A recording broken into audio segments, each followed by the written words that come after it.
배경을 보게 되면 다니엘은 참으로 이스라엘의 귀족 출신으로서 바벨론의 느부갓네살에 의해 포로로 잡혀갔고 신바벨론 제국의 마지막 왕인 벨사살 왕, 메대의 다리오 왕, 통일된 메대 바사 제국의 고레스 왕 등 4명의 왕들을 섬기면서 총애를 받았던 사람입니다. 오늘 본문은 다리오 왕 시대에 있었던 일입니다. 이미 다니엘은 높은 지위에 올라가게 되었는데요. 120명의 고관들을 세워서 전국을 다스리는 다리오 왕이 120명 고관들 위에 3명의 총리를 세우고 그 총리들로 하여금 그 모든 120명의 고관들로부터 보고를 받고 그들을 컨트롤하게 했습니다.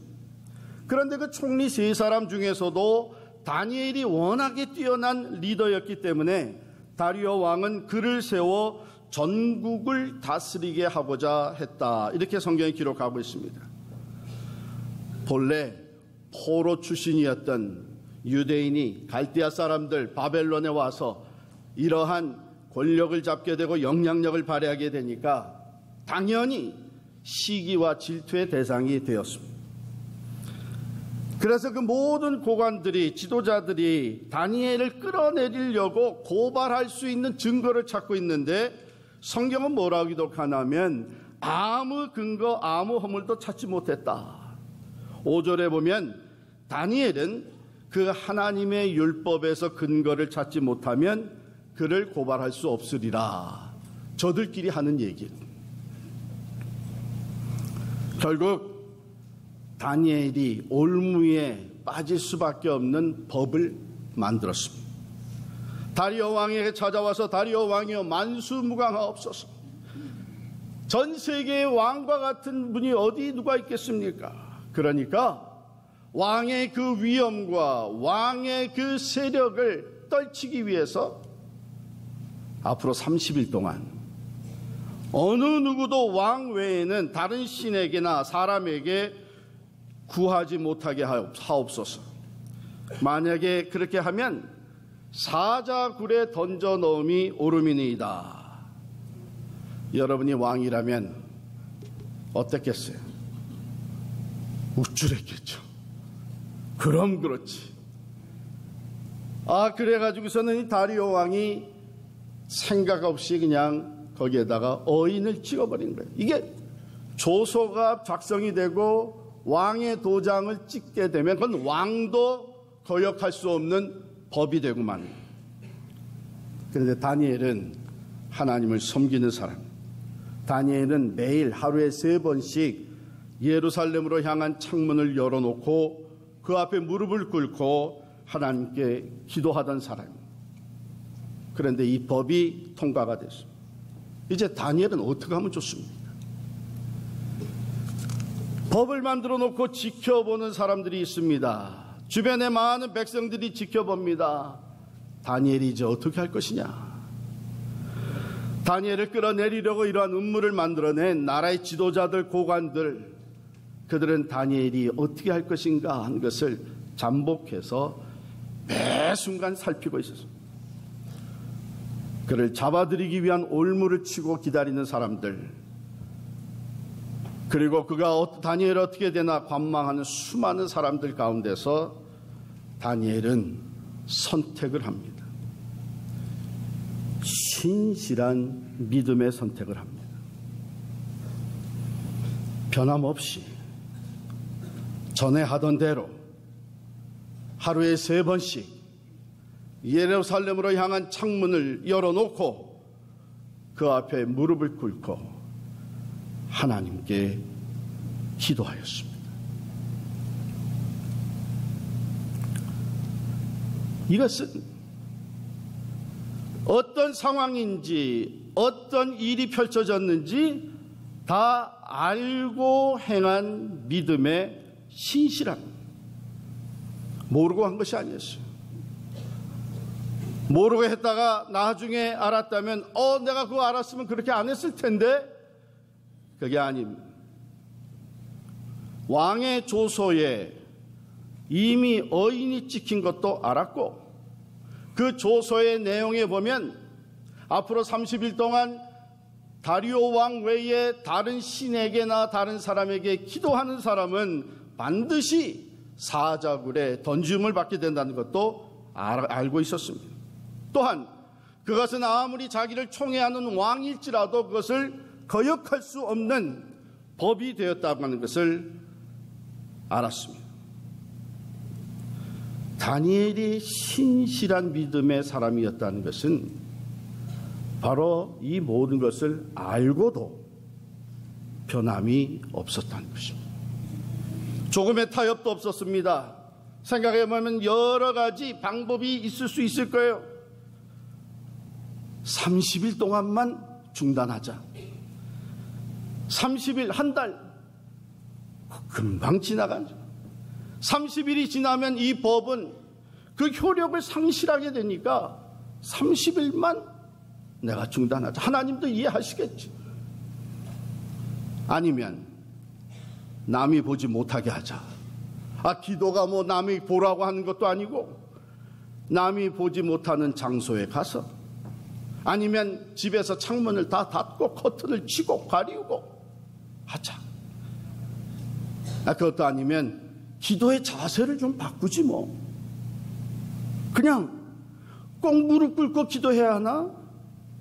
서서 혼자서 왔다 갔다 하면서 속으로 기도하면 되고, 누워서 자는 것 같이 하고 눈을 감고 기도하면 되지. 왜 이런 생각이 없었겠습니까?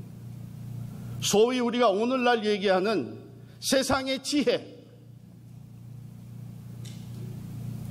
적당히 남의 눈을 속일 수 있는, 내 유익을 위해서 적당히 타협할 수 있는 세상의 지혜가 왜 없었겠습니까?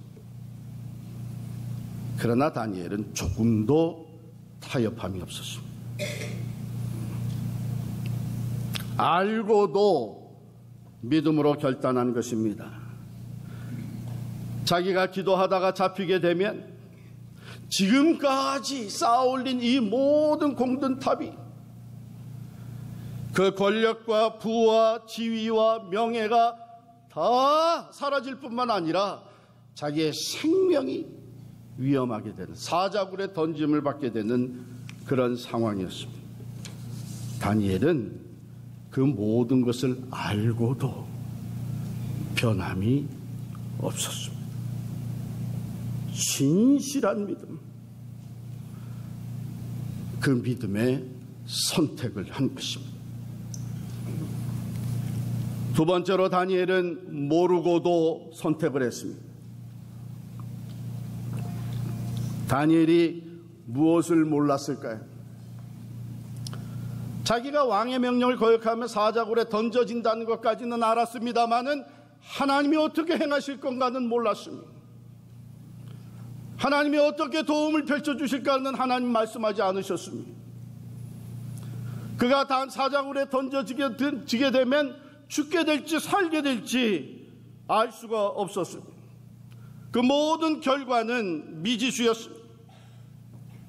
과연 하나님이 나의 도움이 되어 주실지, 하나님이 내게 구원을 베풀어 주실지, 아니면 하나님이 다른 방법으로 도와주실지 모르고 있었습니다. 그 결과가 어떻게 나타날지, 내일이 어떻게 펼쳐질지 모르는 상황이지만 다니엘은 변함없이 하나님 편에 섰습니다.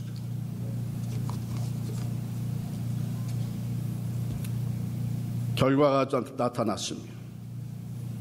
아니나 다를까 그 올무에 걸려들였고 왕도 거역할 수 없는 이 금령으로 인해서 다니엘은 사자굴에 던지어졌습니다.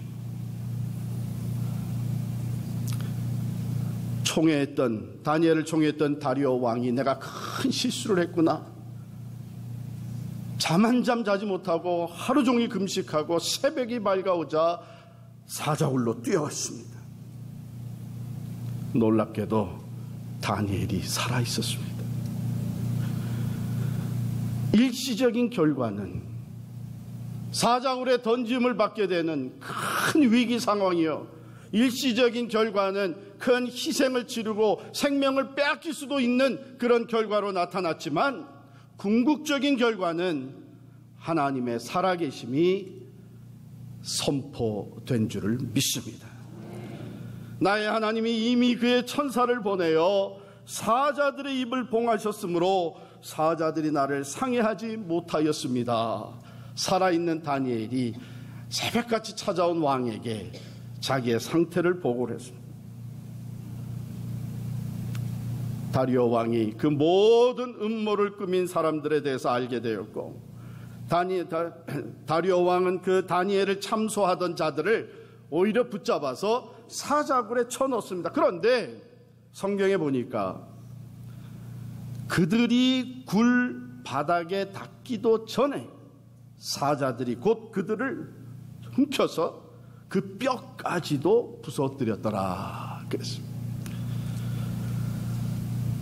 다리오 왕이 다시 조소를 내립니다.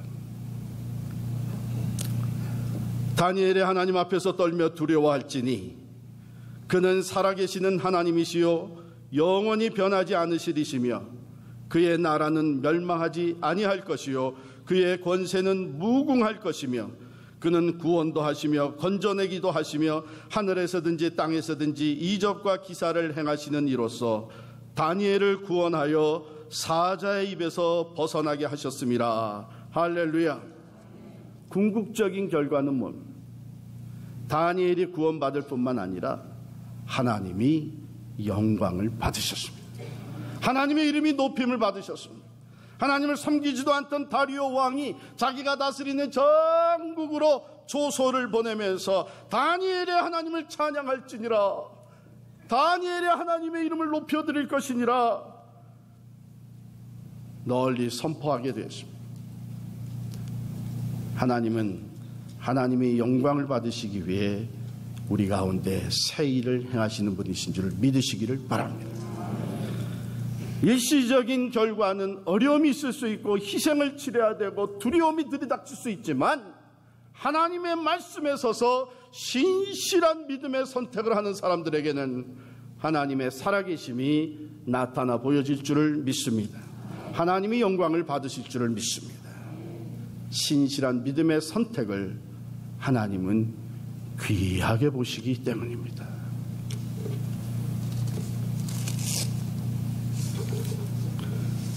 다니엘은 왕의 조소에 대해서 알고 있었고 왕의 어인이 찍혔다는 것도 알고 있었고 그것을 거역하면 사자굴에 던짐을 받게 되는 것도 알고 있었습니다. 그러나 그것만 알고 있었던 것이 아닙니다.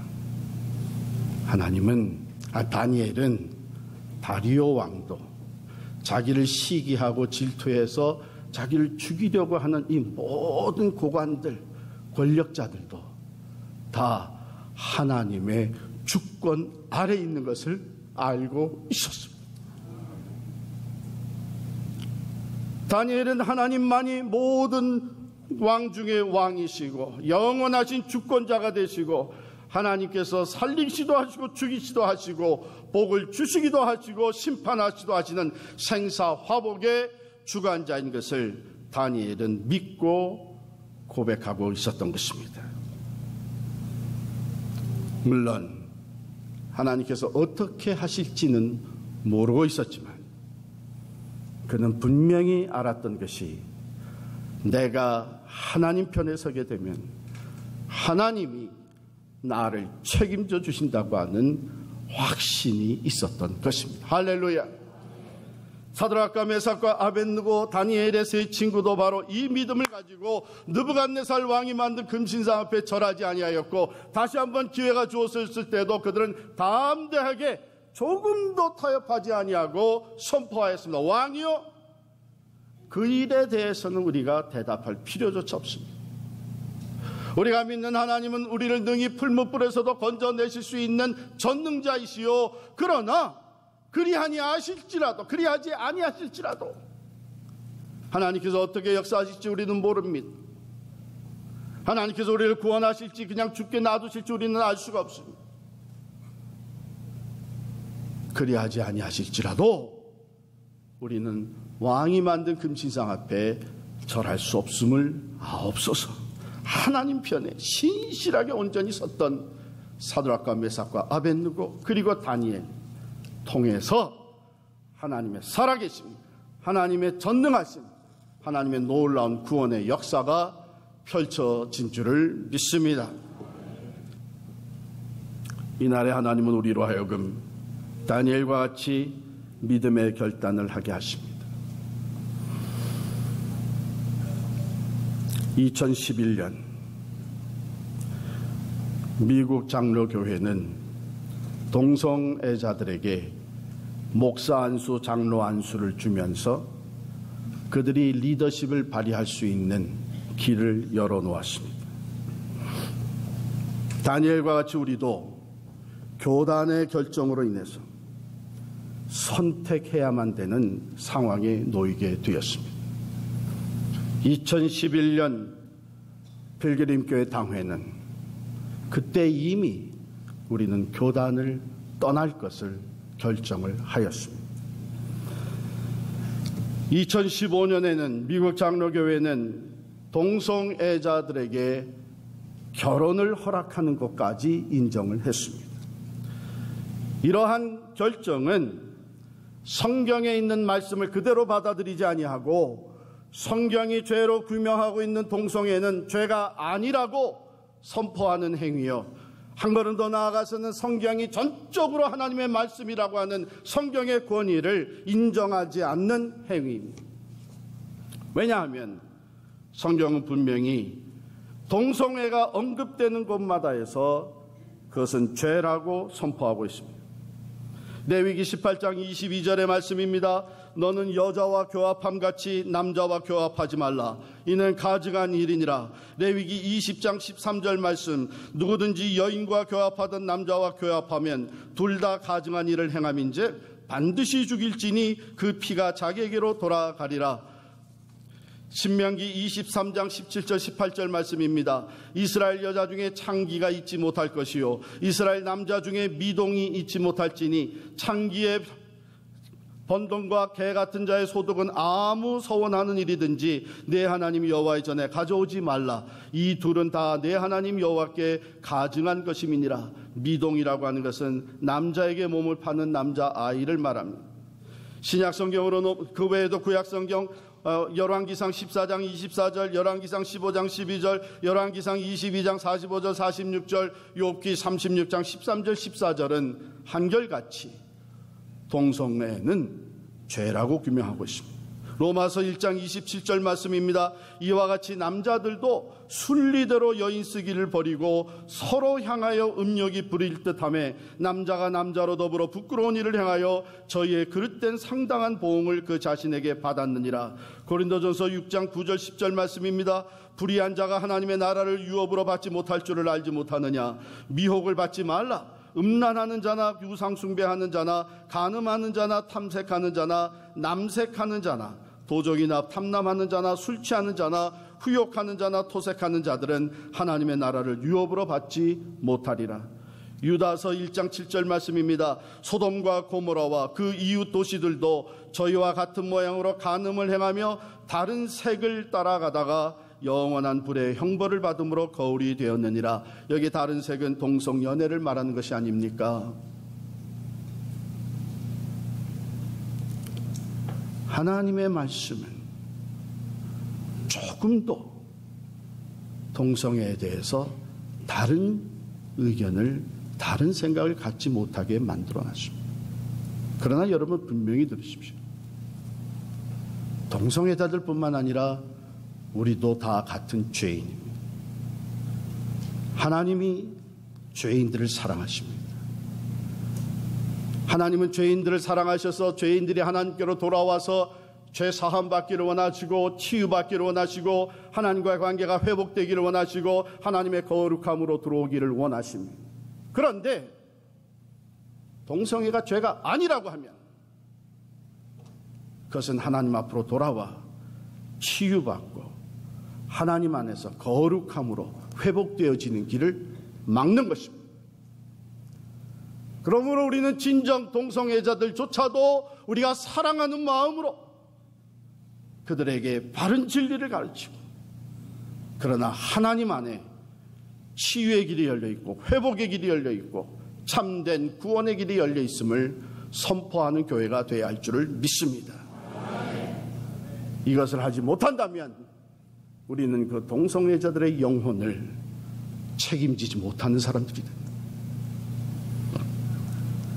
바로 이러한 일 때문에 우리 필그림 교회는 교단 떠날 것을 결단하였고, 교단에서 노예를 통해서 제시한 은혜로운 관계 해소를 지금까지 추진해 왔지만 그것을 약속대로 이행하지 않음으로 말미암아 오늘 우리는 믿음의 결단, 신실한 믿음의 선택을 해야 되는 날을 맞이하게 되었습니다.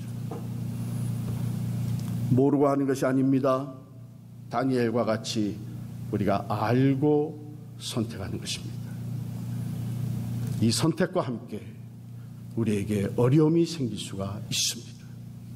희생을 치러야 할 수도 있습니다. 그러나 그 어떤 것보다도 우리는 신실한 믿음으로 하나님 편에 서는 자가 될 때에 하나님께서 궁극적으로 영광을 받으시며 하나님의 살아계심을 우리들을 통하여 나타내 보여주실 줄을 믿습니다.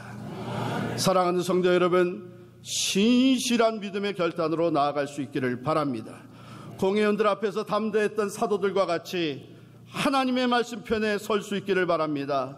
에스더와 같이 죽으면 죽으리라 결단으로 신실하게 하나님 편에 서는 우리 교회가 될 수 있기를 바랍니다. 어머니 나오미의 하나님 편에 섰던 룻과 같이 어머니의 하나님이 나의 하나님이 될 것입니다. 바로 앞에서 외쳤던 모세와 같이 Let my people go, 하나님의 백성들을 내보내라고 하나님의 말씀을 선포했던 모세의 신앙 결단이 오늘 우리들의 결단이 될 수 있기를 바랍니다. 자기의 생명을 바치는 심정으로 아들 이삭을 드렸던 아브라함과 같이 신실하게 하나님의 말씀에 전적으로 순종하는 교회가 될 수 있기를 바랍니다. 다니엘과 같이 왕의 조서에 어인이 찍힌 것을 알고도 사자굴에 던짐을 당하게 될 줄을 알고도 하루에 3번씩 변함없이 하나님 앞에 기도했던 그 모습이 오늘 우리의 모습 될 수 있기를 간절히 축원합니다. 사랑하는 성도 여러분, 오늘 우리의 선택은 교단이냐 필그림 교회냐 하는 것이 아닙니다. 노회냐 우리 교회 목사냐 하는 것이 아닙니다. 다수냐 소수냐 하는 것이 아닙니다. 오늘 우리들의 선택 믿음의 결단은 오직 하나님 편에 서는 것입니다. 변함없는 신실한 믿음으로 오직 성경, 오직 믿음, 오직 예수를 앞세우고 나아가는 신실한 믿음의 선택이 우리들의 것이 될 수 있기를 간절히 축원합니다. 1521년 4월 17일 종교개혁의 깃발을 들었던 마틴 루터는 독일 보름스 대성당에서 열린 제국회의에 불리움을 받아 나가 신문을 받게 됐습니다. 루터의 친구들은 그에게 가지 말라고 했습니다. 이때 루터는 두려워하는 친구들에게 대답했습니다. 앞서 우리의 동역자 후스는 화형되었지만 진실은 타버리지 않았다. 또한 루터는 친구 슈팔라이틴에게 이야기를 합니다. 지붕 위에 기왓장들만큼이나 많은 악마들이 기다리고 있다 하여도 나는 보름스에 가겠다. 담대하게 결단하고 나아갔습니다. 지금까지 내놓았던 모든 그 책들, 그 모든 클레임들을 다 철회하라고 강압하는 의회 앞에서 마틴 루터는 이렇게 대답했습니다. 저는 제가 인용한 성경 말씀에 사로잡혀 있습니다. 저의 양심은 하나님의 말씀에 정복당해 있어서 저는 어떤 것도 철회할 수 없습니다. 저는 아무것도 철회하고 싶지 않고 또 철회하지도 않을 것입니다. 저는 달리 어떻게 할 도리가 없습니다. 여기 제가 서 있습니다. 하나님 저를 도와주소서.